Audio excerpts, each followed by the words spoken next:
Over the next hour, we went about organizing our things and doing our best to prepare for the journey to come.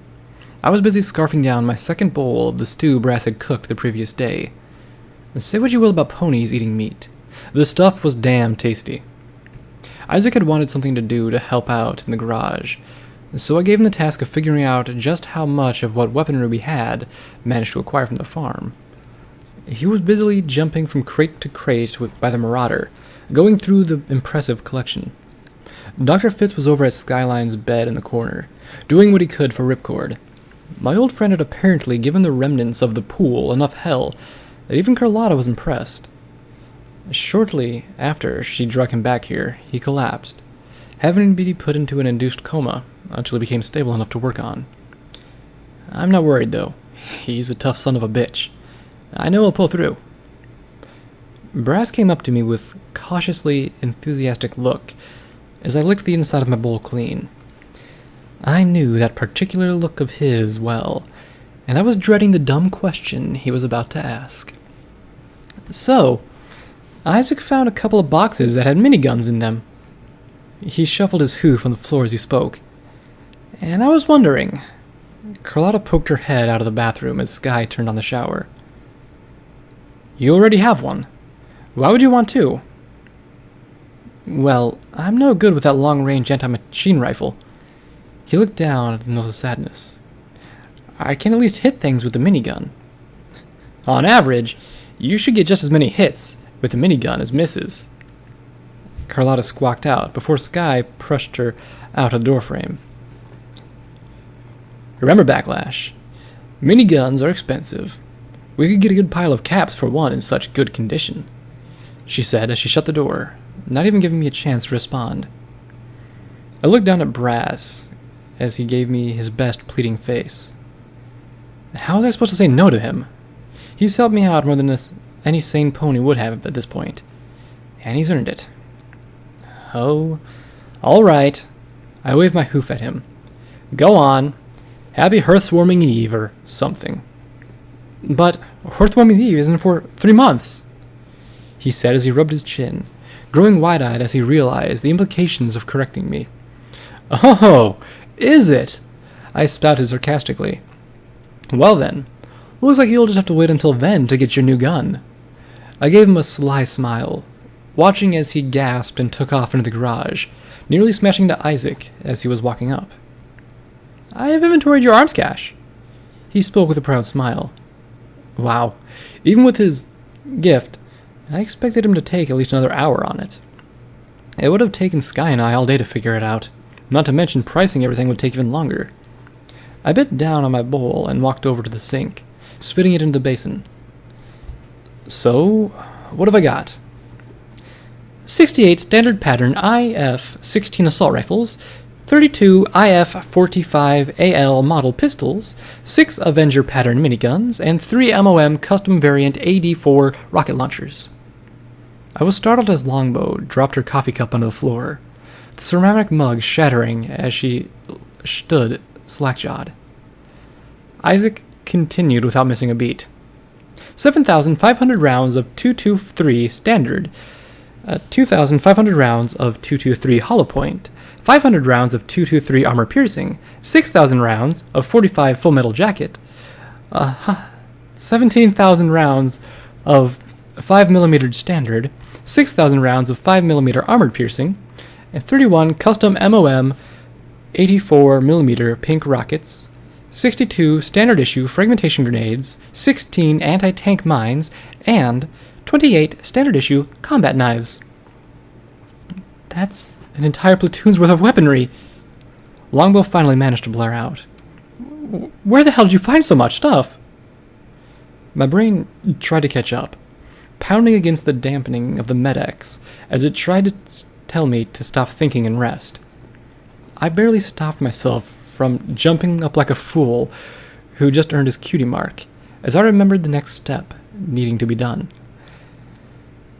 Isaac, if I got 100 caps for each gun, 1 cap per 2 bullets, 25 caps per rocket, 10 caps per grenade, 15 caps per mine, and 30 for each knife, how much would I have?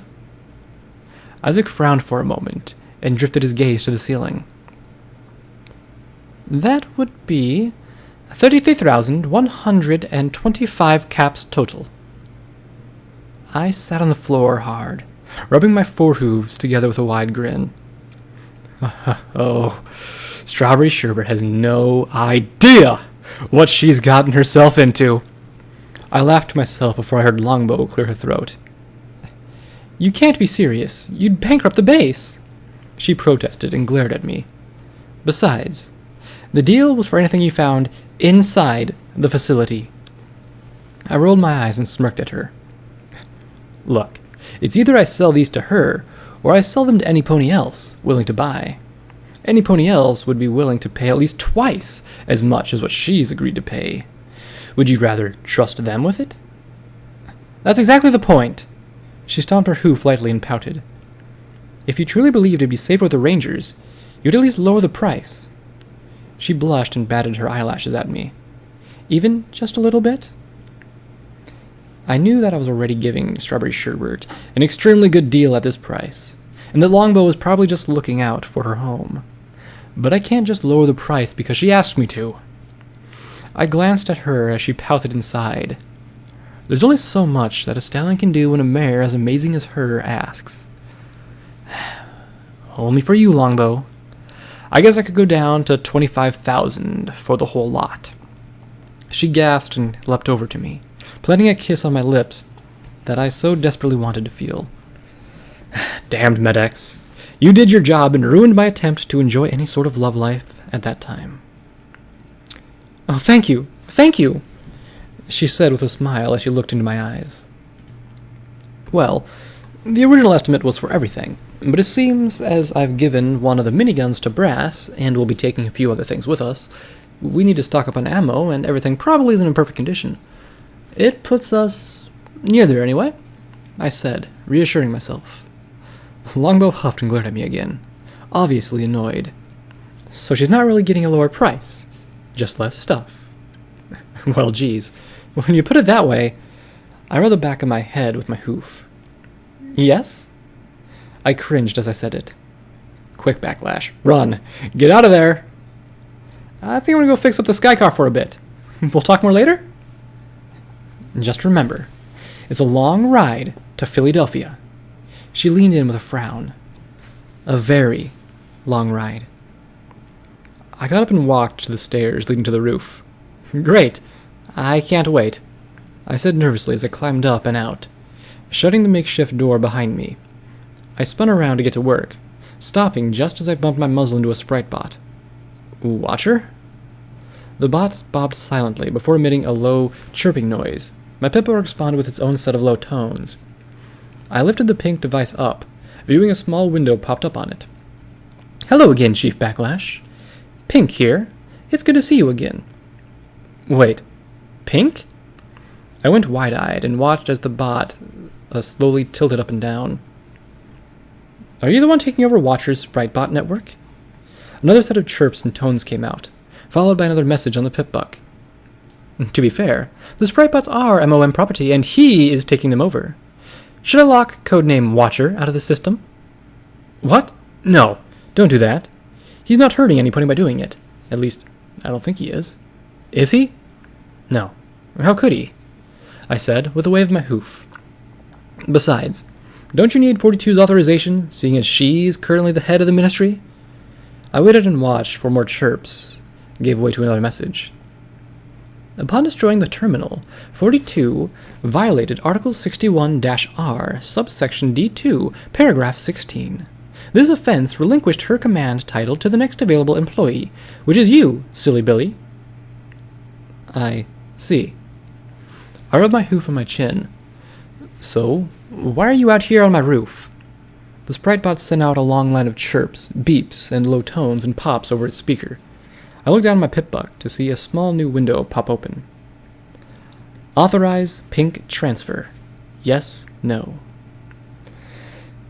I sighed and hoofed the cursor over Y and hit the accept button, watching as a bar appeared on the screen momentarily. The Spritebot let out one last set of chirps before a spark shot out of its side. the metallic sphere jerking to the side as a small fire flared out of its overcooling exhaust port. The ball whined and dropped to the floor with a thunk, rolling against the rubble on the roof. I looked down at my pip-buck as a digital, smiling face flashed on the screen, words starting to scroll under its mouth as it moved like it was talking. Much cooler in here. It feels good to have some free space to stretch out in. Wait, you're completely in my pip-buck now? I said as I waved my hoof about, watching as the face googly-eyed for a moment. Yes, until I can transfer into a suitable replacement system, I'm stuck in here. It seems that your recent event log states that you have already connected to a system sufficiently advanced enough to hold me. I request that you transfer me into it at your earliest convenience. I racked my mind for what she was talking about. I haven't come across any... I thought back over the last few weeks, stopping at the minefield. Nuh-uh, you can't have Isaac. Request denied. The computerized face gave me a small frown. But I promise, I'll add finding you a system to the already enormous lists of shit I have to do. Pink smiled again. Task added. I would like to point out that the East Orchard might hold a system that I might be able to use. The fuck was Pink talking about? What the hell is East Orchard? The OIA facility you intend to enter outside of Philadelphia. East Orchard was a Ministry of Wartime Technology and OIA collaboration to develop advanced experimental weaponry and robotic prototypes. Well, that was simple. Maybe Pink knows something about some things Brass couldn't figure out. Do you know what was on level 5 of the facility? Nope. All schematics for level 5 and below are sealed under Luna tier clearance levels. Not even you could open them without being inside the facility. Damn. Well, thanks anyway, I said with a sigh, looking at the beat-up skycar before me, glancing over the wide array of dents, scratches, and holes that had accumulated out over our travels. I need to get started on fixing this thing. Do you need anything while you're in there? I don't know why I was asking a program if she needed anything, but I was just at a loss as to what to do and all. Why is it that nothing this weird ever happens in my life before I stumbled into that damn bunker? Let you have that body, I can make do with talking to some of the other files in here. The spell drivers, audio logs, subroutines, and I already have a lovely party planned for later. Just call if you need me. I shrugged off the absurdness of computers having tea and cake, walking over to the start working on patching up our ride. Alrighty, let's make you respectable again. The Med-X was wearing off, as the harsh wind cut through the cabin of the skycar. Carlotta was pulling us silently through the night towards Philadelphia. Now that I had the Marauder back at home, the reasons we took the skycar were twofold. 1, I didn't want the car stolen again, and 2, we needed all the time we could get to stay ahead of 42. That meant that another road trip was out of the question. We'd only been in the air for half an hour, and we were already a good quarter of the way there, though the sound of thunder around us threatened to make us set down sooner than later. I sat across from Brass, who was busy admiring the new gun hooked to his suit. He had told me that because we were going to face a lot of robots, he had loaded it with only armor-piercing rounds in the new gun. It made sense, but I couldn't help but cringe for how many caps it was going to cost me.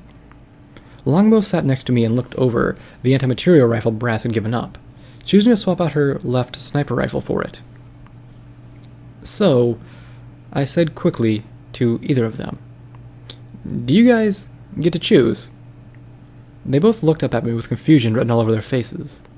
My brain kicked me out of silence as I realized they weren't psychic and that context might help.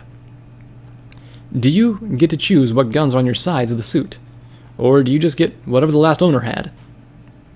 "Oh, well, there's a funny story behind all that," Longbow said as she held a hoof to her chest. "It all started when Applejack revealed the first Steel Ranger." "Short answer?" Brass cut in, making Longbow fall silent. "The suit comes with guns on it, and we can choose if we want to replace them or not. Most choose not to out of respect for the former Ranger, and only change it if they can't use the weaponry well at all." Longbow glared at her as her eye twitched in annoyance. "This is why the elders don't let you into meetings anymore." Her magic lifted her mane up, tucking it back in as she dropped her helmet over her head, the suit sealing with a light squeak. It's like you're always in a hurry. Why must you simplify everything? It's odd. He grinned evilly over at her as he levitated his black helmet up, the suit sealing it on with a hiss. You didn't complain when that style of information served your flank. All right, you two. I put a hoof on Longbow's armor. Do I need to send you to opposite sides of the car? I jumped to my hooves as a bolt of lightning lit up the sky. The rumble of thunder shook the entire car, and I could feel the burning in my chest returning, hoping that we could at least make it to the outskirts before the painkiller wore off completely. Longbow shrugged and leaned towards Brass. Hey, if Backblast hadn't tried to buck down the door and had just let me pick it like I was supposed to, we wouldn't have had all those damned robots on us in the first place. Brass stiffened up at the mention of the paladin whose armor he wore. Longbow must have noticed it as well, because the next question she asked turned out to be a very poor one. Whatever happened to that lazy SOB? He died, Brass said coldly, his words resonating out of the speaker eerily. It was my fault. And it's his suit I wear. The young ghoul sat motionless, as only silence filled the air, the emotionless, empty eyes of his helmet just blankly glazed over at Longbow. Brass, I'm sorry. She spoke slowly, the words barely coming through the speaker in her helmet. I moved to comfort Brass when a bolt of lightning blinded me momentarily. The sky car jerked down and to the side as the boom trailed off. I scrambled to get a hold of something as the entire pod dove towards the ground. I found nothing in the silver tube to hold onto, slowly floating about as we were about in freefall. Longbow and Brass were having just as much luck as I was, but had managed to at least grab onto each other. Carlotta? Sky! I called out towards the broken front window, surprised when another bolt of lightning flashed, revealing only an empty flying harness. Oh, fuck! Pain flooded my chest as my heart raced. What little dulling the Med-X was doing was muted as panic took over. I let out a loud scream, praying for Celestia to somehow save us. The side hatch flew open as Skyline dove inside, kicked off the opposite end to buck Brass and Longbow out of the falling pod. She adjusted herself quickly and leapt over to me, holding her hoof out as the cold wind blasted through the air. Don't let go, she said, as she gripped my hoof and pushed off again from the falling cart, straining to draw me up with her through the doorway. I looked up into the darkness as two purple flashes blipped amongst the backdrop of storm clouds. The flash of light next to me, drawing my vision towards the large purple alicorn who was now flying with us. Skyline let me go as I watched the world around me brighten. The blindingly light lasted only for a moment before I flopped roughly against the muddy ground. I groaned and looked up as I caught a glimpse of the falling skycar for a brief moment before it slammed into the ground, exploding into a brilliant display of rainbow colors that lit up the night. I rolled myself over with a groan and looked over the tall form standing next to me. The great and powerful goddess has saved you and your friends. Her voice boomed in my mind again, adding to the splintering headache that was setting in. Now you must uphold the agreement you made before. Thank you for that. I got to my hooves and looked around, spotting Longbow and Brass doing the same a ways away as a pair of purple alicorns stood next to them. I was relieved as I saw Sky sitting next to an unconscious Carlotta just behind them. My body shivered and threatened to give out from the pain flooding back over my body. What do you want? I let out a deep sigh and clenched my teeth as the storm raged on above. Fuck. Why did I have to hurt so much? The great and powerful goddess cannot search for the book in Hoofington. A sour song is foiling our attempts at entering the city. The alicorn stomped her hoof in the mud. As I wrapped my mind around her words, I could tell she was frustrated on a level I couldn't even begin to imagine. You must search it for us! Yeah, that's not going to happen. I don't know what song you're talking about, but with my recent injuries, if I walk into a patch of that, I'll be dead in a moment. I have seen some pretty fucked up shit in my travels, but Hoofington, was one of the worst. The invisible fields of magical energy were randomly scattered about the section of the wasteland, and with one wrong step, you would basically melt from the inside out. It was probably a bad idea, but something else was bugging the hell out of me about it. Wait, what happened to the powerful half of the great and powerful? Can't you just magic your way through it? You said it was a song. Can't you just wear earplugs or something? Silence! The goddess will not tolerate your foolish taunting. I felt myself float off the ground slowly as her horn glowed, my chest crying out as I felt an immense pressure build up inside it. I screamed and kicked wildly as the pain became unbearable, listening as the goddess laughed inside my head. Now that you might listen, the great and powerful goddess has reconsidered your destination due to your frailty. We have decided to send you to Canterlot instead. I panted heavily as the pain in my chest subsided slightly as her horn dimmed. We can't, I tried to say between gasps, watching as her horn glowed again, making the pain return. I spoke faster. Pink snow. Too dangerous. Her magic faltered and died, dropping me back into the mud with a splat. You think the goddess is a fool? She yelled in my head as I coughed and writhed in the mud. Just because we cannot breach the pink cloud does not mean that you may lie to us. Have you ever been there in winter? I reached my foreleg up to cover the fit of coughing I was having. I looked down as I pulled my hoof away, cringing as I saw crimson droplets of blood on the pip-bug's screen. This day was just getting better and better. Pink water is bad enough at hoof deep. Pink snow piles, 2 ponies high, makes it impossible. You need to wait for spring. Another burst of thunder cut through the sky, the goddess taking a moment to think about it as I finally calmed my heart enough to get back to my hooves. I couldn't keep this up much longer, but I needed to keep a straight face. You can do this, Backlash. The goddess is unwilling to wait that long for the Black Book. An alternate must be found. I got my breathing under control, trying to think of what to say. There was no alternative. The Black Book was only listed in those places. There was a beep from my pip-buck that got my attention. The smiling face of Pink was scrolling across the screen. Hold on a moment. Hi again, Backlash. I might be able to find out where it is. What are you talking about? I did my best to use my fetlock to wipe the blood drops off my screen as I sat down, nervously eyeing up at the goddess as she stood quite imposingly. I was designed with advanced computer friendship protocols. I might be able to sweet-talk my way past server security in East Orchard to find the original unreacted locations. All you have to do is get me to the main access terminal. What about the Lunateer clearance requirements from earlier?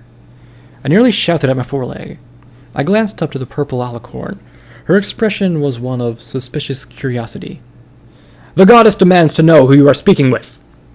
Her voice interrupted my thoughts. I waved my hoof at her in annoyance. All you need to know is that it's a friend. She might have a way to uncover the reacted locations. Tell the goddess where the friend is, and you may go free. Her voice had more than a hint of malevolence in it. If I could point out anything going for me recently, it was that at least I was lucky the goddess couldn't bluff worth 2 bits against me. No. I used my sternest voice as I stared at the imposing pony before me.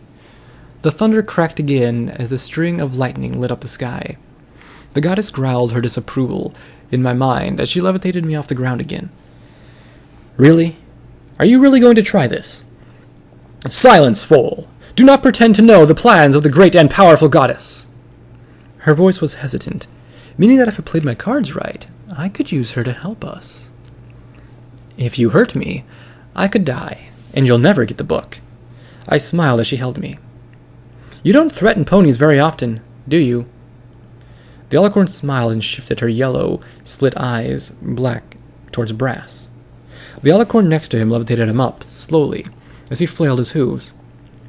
Tell us, or we will kill your friend quite painfully. Your interrogation technique is flawed, I commented rather flatly. Look, you hurt my friends. I'll never tell.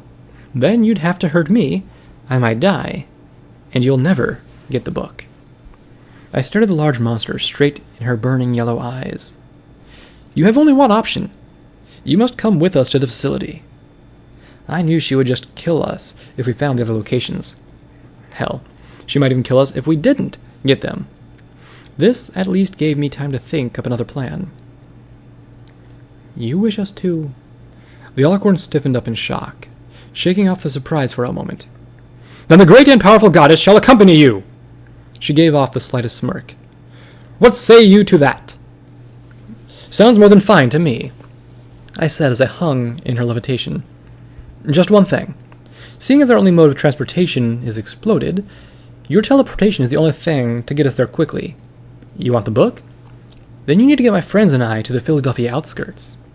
We're looking for an underground facility. This is agreeable, but should you attempt to escape, the goddess will destroy you and your friends without hesitation. The Alicorn's horn flashed suddenly, enveloping me in blinding light before fading to reveal the brim of a small crater. I could see the darkened outline of an old industrial city on the horizon. My pip-buck started to click quickly, forcing me to turn and gallop to the outskirts of the toxic landmark. Really? I yelled over my shoulder as the clicking slowed down, but not stopped completely. Are you that set on getting me killed? I trotted past a set of purple alicorns as they walked towards the radiation. I headed for my friends who were huddled together in the mud 20 feet or so away. A little warning next time would be nice. My mane suddenly felt incredibly itchy as I walked forward, the blue alicorn shimmering into view out of nowhere in front of me. I walked right into her as she looked down at me. The goddess implores you to attempt teleportation of this nature over such distances without error. She smirked as I looked up at her. Only the great and powerful goddess is capable of such astounding feats. I shrugged off her arrogance as I stepped around the blue abomination, walking up as Skyline pushed a hydra into Carlotta's chest. The gruff griffin's eyes shot open as the regenerative abilities of the serum went to work on what I could only assume were multiple internal injuries. And to her credit, she didn't scream as she thrashed about in the mud. It's okay. You're okay, Sky said softly as she ran a hoof along Carlotta's neck. Sky?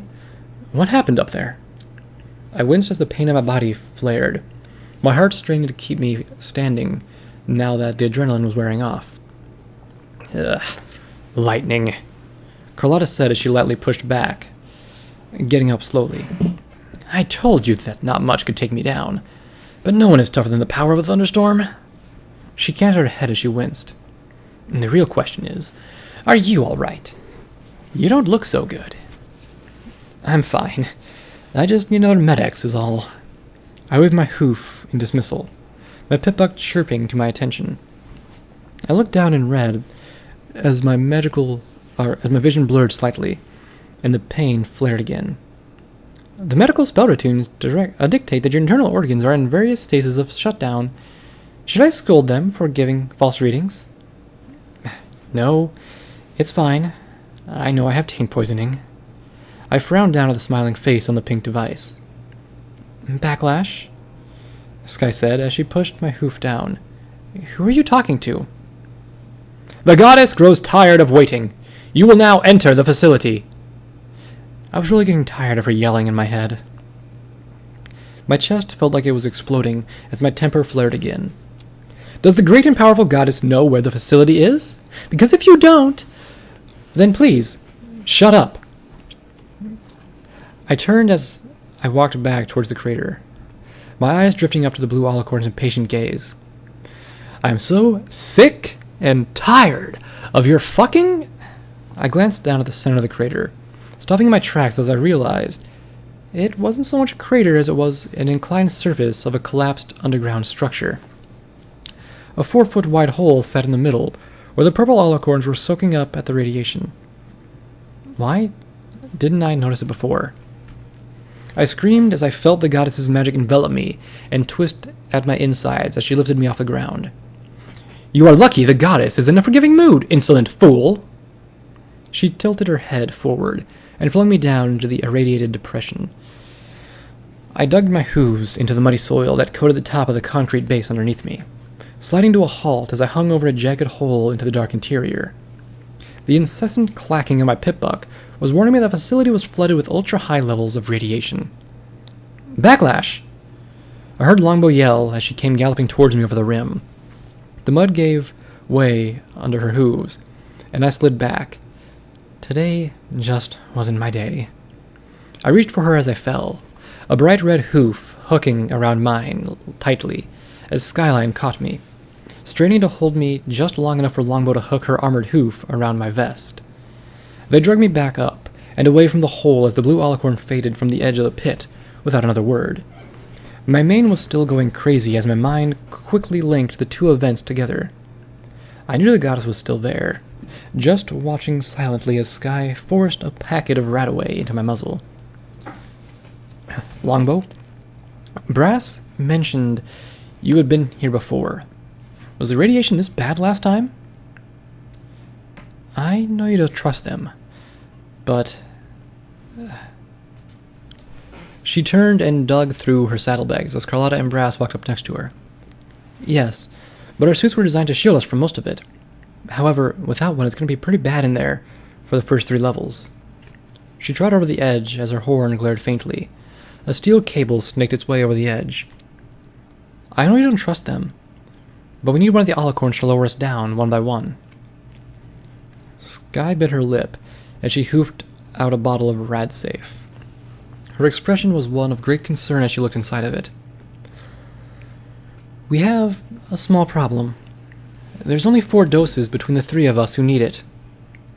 Last time I checked, having extra was a good thing, Carlotta stated with a bored tone. With this sort of saturation, each one of us needs 2 doses.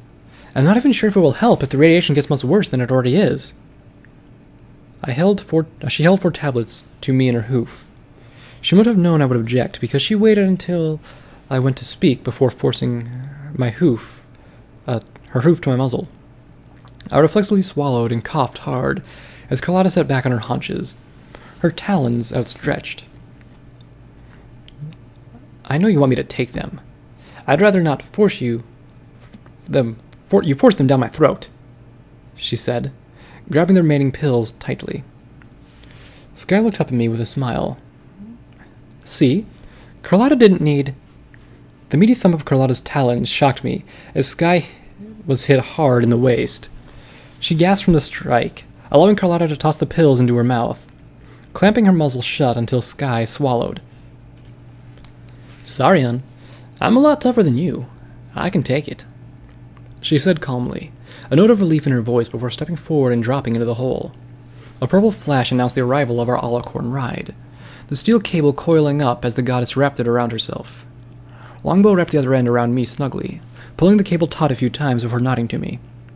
I crouched down as my joints shook, scooting myself slowly towards the black hole. I began muttering to myself under my breath to try and keep my mind distracted from the fact that I was going to be dangling over a pit that kept bringing my nightmares into the front of my mind. Come out to Philly. Restart a server. It'll be easy. Once I was freely swinging over the concrete roof, the dim red emergency lighting showed me that the floor was only about 15 feet down. I watched as Carlotta stood and sipped at a Rataway. Sky, floating over, pushed me gently onto a small pile of rubble. I looked down to the floor where I would have gone, viewing another foot-wide hole leading down to the next level. Now I know what it's like to be a fisher pony's bait.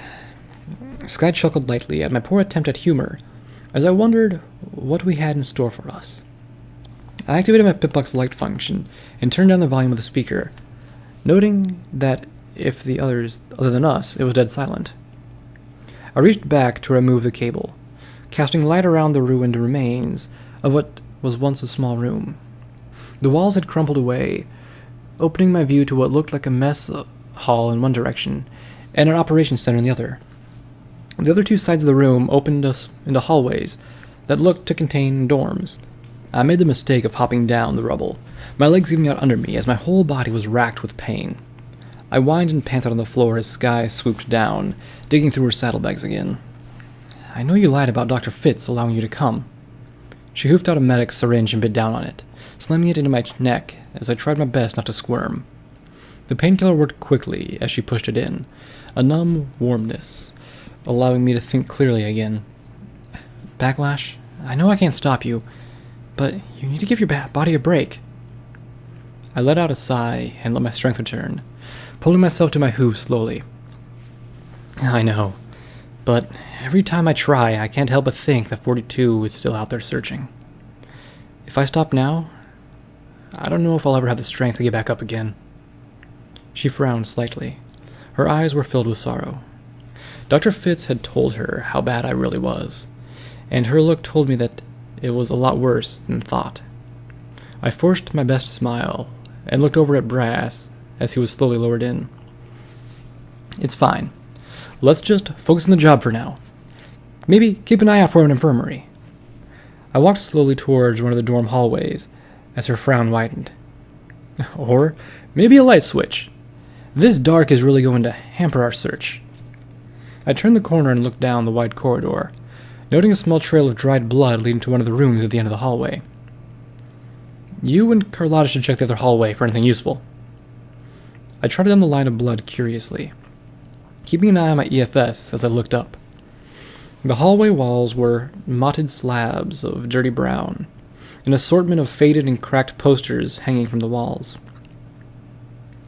They were the usual ministry, do your best for the war effort posters that were somehow supposed to inspire a pony to do better.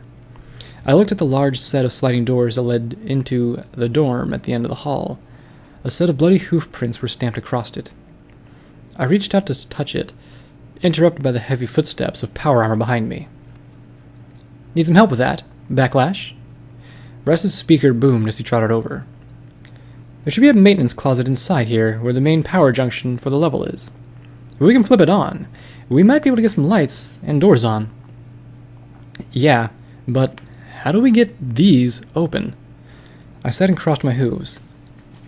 If the Ministry of Technology made these doors, or anything like the ones at Alpha Base...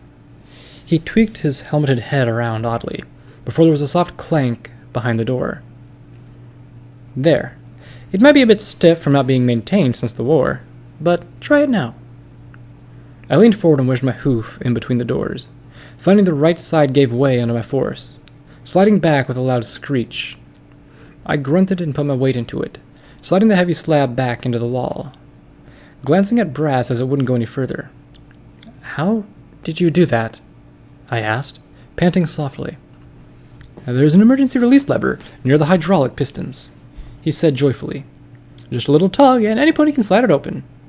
Well, that's convenient. I swung my foreleg about, letting the pit buck light up the room. I stopped as a metallic glint came from inside the maintenance closet. The vague outline of a pony came from the melted remains of what I was sure had once been a set of power armor. That's weird. I trotted into the room, heading towards the closet as another set of heavy footsteps echoed through the hall. What is it, Backlash? Bress said as he stepped in slowly. There are no other remains down here that I can see, which I assume is because they'd all worn away over time.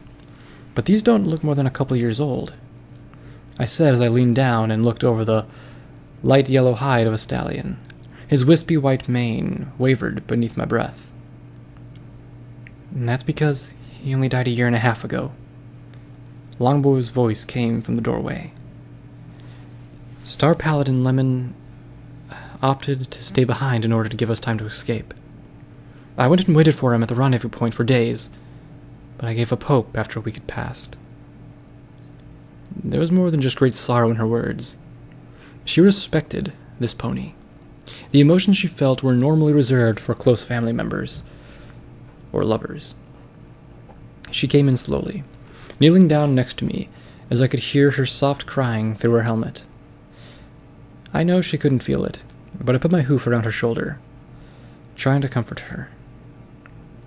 Celestia and Luna, she spoke slowly through the pain. Please guide the soul of Lemon, so that he might find peace in the meadows of the afterlife. The large breaker panel on the wall clicked noisily as Brass magically flipped the switches without any effect. The junction looks like it might be one level down as well, or the main reactor is in a safe mode. I rubbed my hoof along Longbow's armor as Brass let out a sigh. Looks like we'll just have to continue in the dark. Longbow, we need to get moving, I said softly as she sat in reverence. We'll come back for him. I promise. Yeah, just like I promised to Barry Harmony.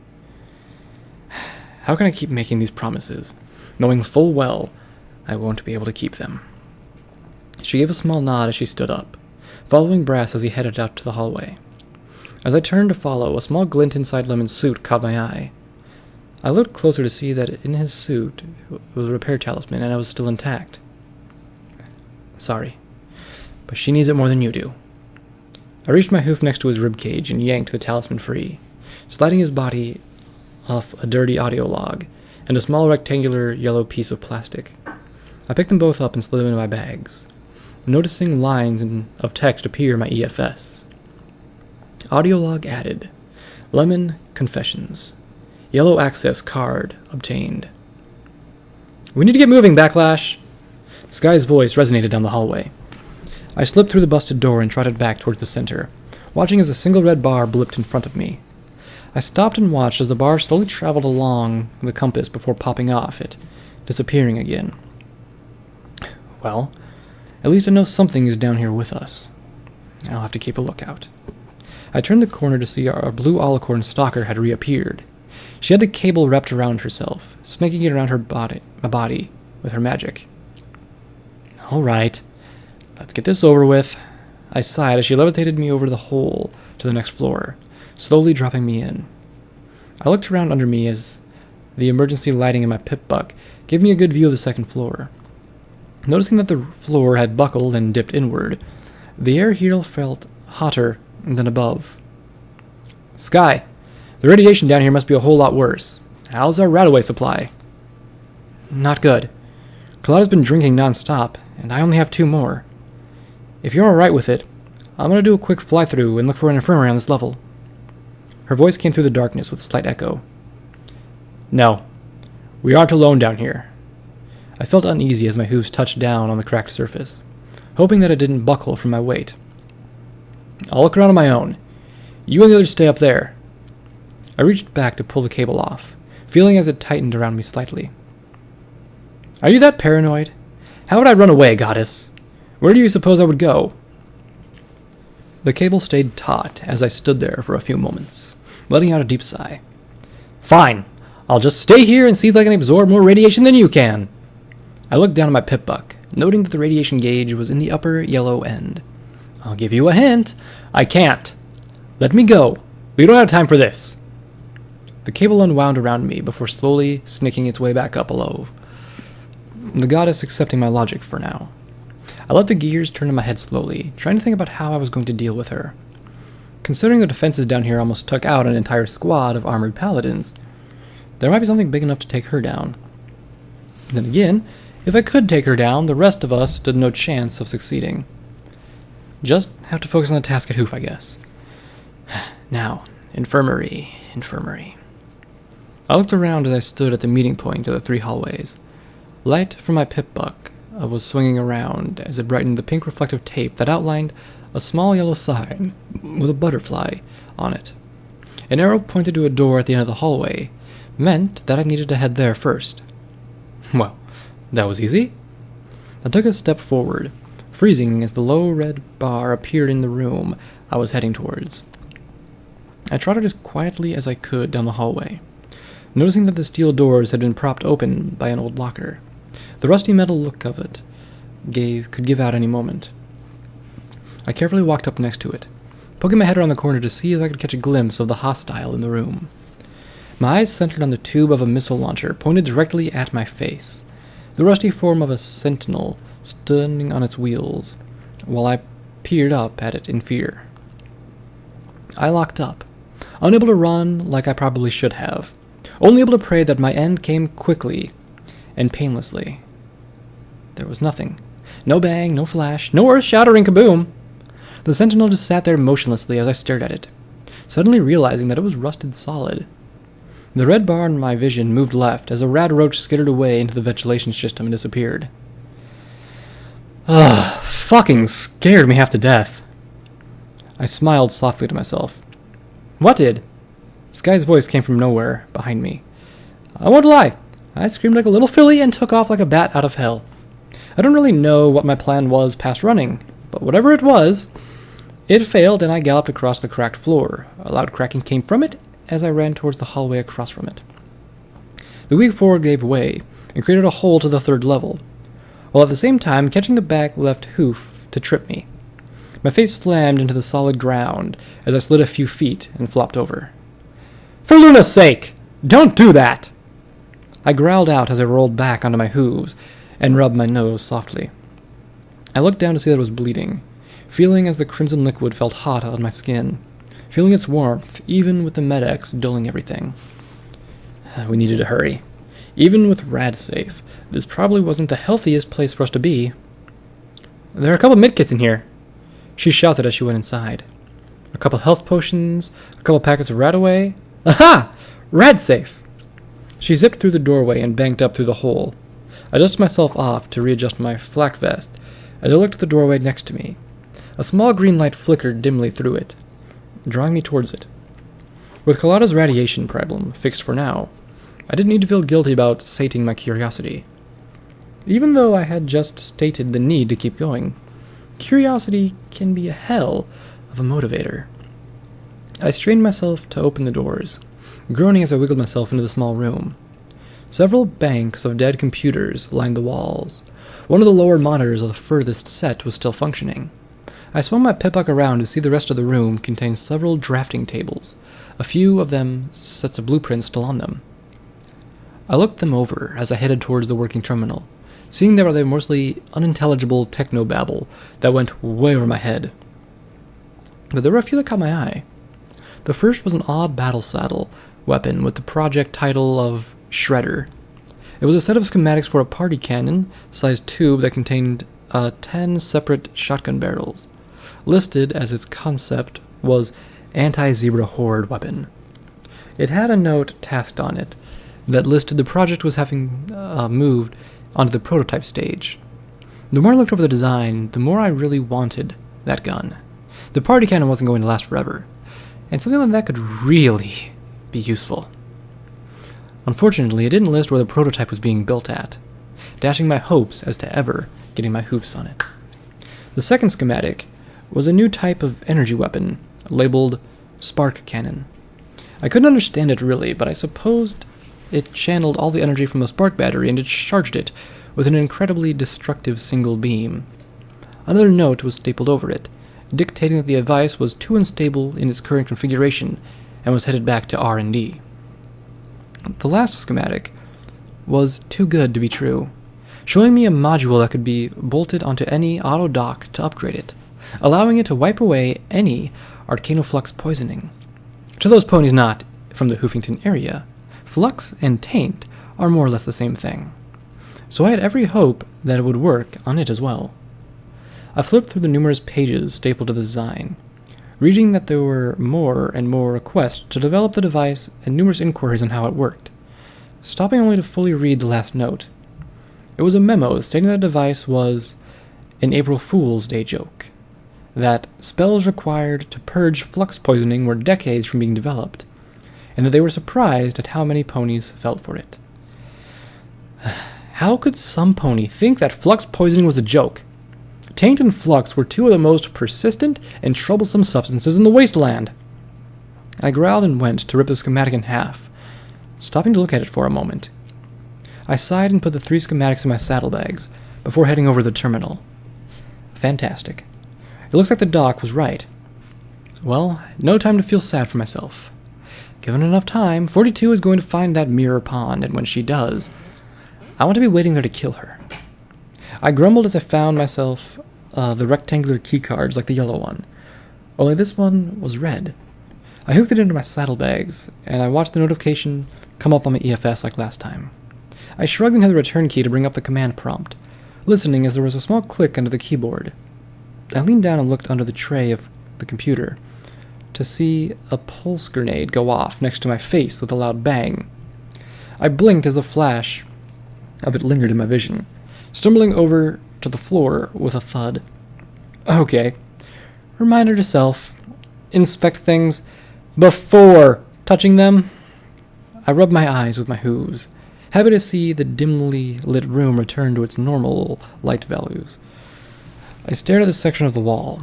The 3 power cables ran up against it to the next level. There was a section, maybe a foot across, that had been severed and removed, explaining why there was no power to the floor above.